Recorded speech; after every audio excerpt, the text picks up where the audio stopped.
ازيكم عاملين ايه؟ هنعمل النهارده وصفه بسكوت بس حلوه قوي. بسكوت صغير كده اللي يتاكل ايه جنب اي حاجه.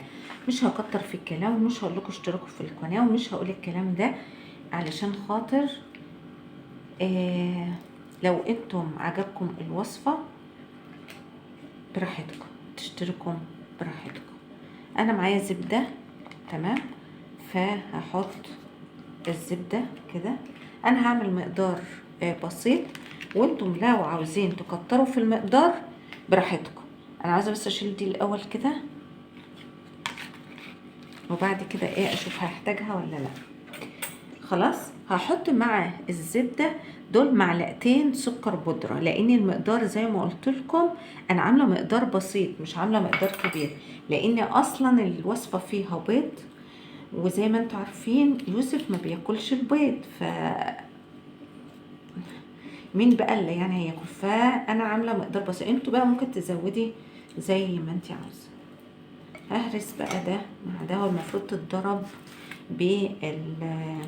بالمضرب الكهربائي، او والله ممكن كمان يبقى في الخلاط، بس انا لو ضربتها بالمضرب الكهربائي الفيشه بعيده عنكم، فانتوا مش هتشوفوا الوصفه ومش هتعملوا لايك وهتزعلوا مني.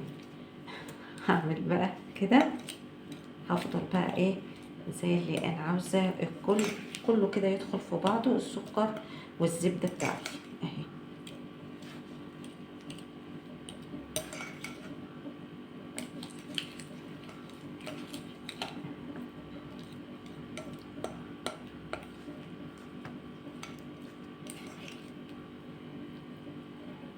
شوفوا السكر كله داب مع الزبده اهي، وزي ما قلت لكم مقدار حاجه واحده، يعني انا مش مكتره.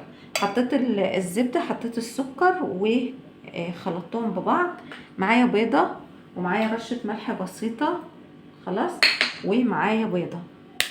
هضرب البيضه كده وتنزل البيضه بس.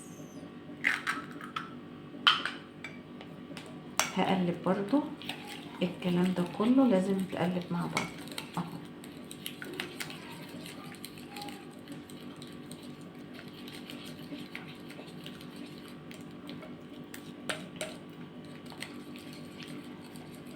هجيب بس الاسباتولا واجيلكم.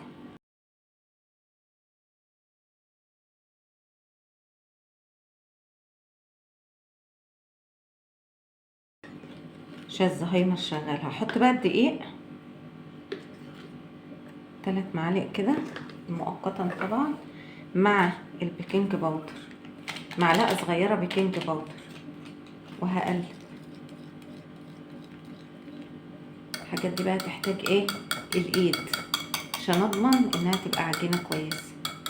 هو برضو ممكن تضربي كل ده بالمضرب، يعني كل ده بالمضرب الكهربائي هتلم الدنيا، بس انا زي ما قلت لكم الفيشه بعيده عني، الفيش بعيده عني، فمش هعرف اضربها لكم بالمضرب الكهربائي، فهضرب بايدي، يعني مش هوقف الدنيا يعني اهي.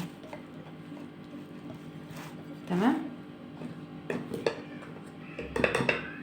كمان هنزل شويه كده. انا برضو مش عاوزاها عجينه تكون جامده، لا،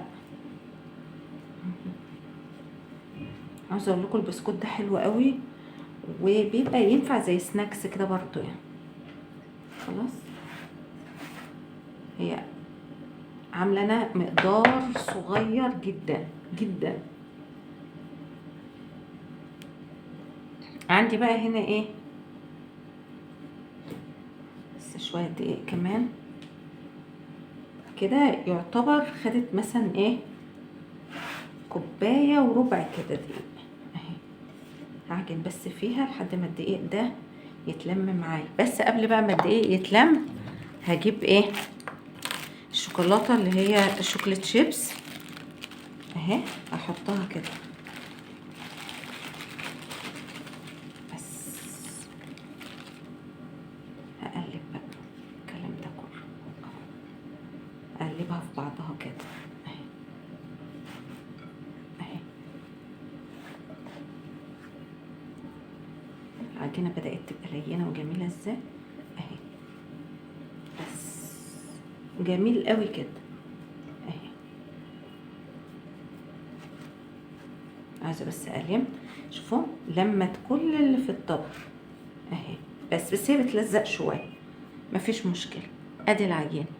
هجيب بقى الحاجه الصينيه وهنيجي نشكلها مع بعض.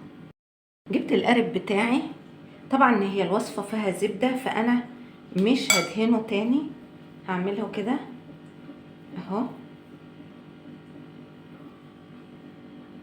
احطه كده يا دوبك بس هتكوريها لان هو من نفسه ممكن تفرش شويه، فبنعملها ايه صغير يعني. تمام اهي.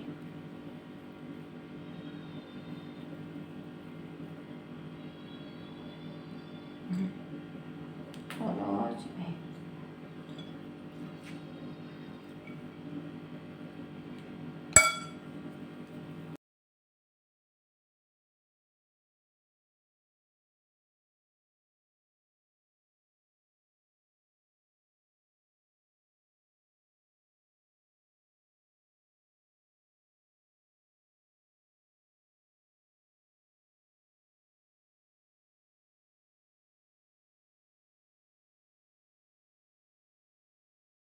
حطه اهو، حطه بقى في الفرن ولما يطلع نشوفه شكله بقى عامل ازاي. يلا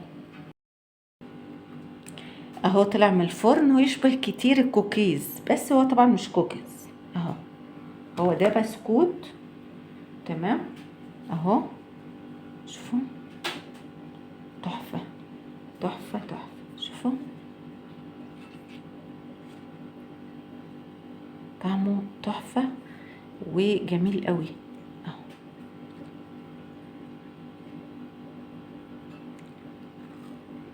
عاوزة اقول لكم طعم فوق الرائع والله. الصبح بقى جنب شاي بلبن، جنب كوباية شاي، تحفة.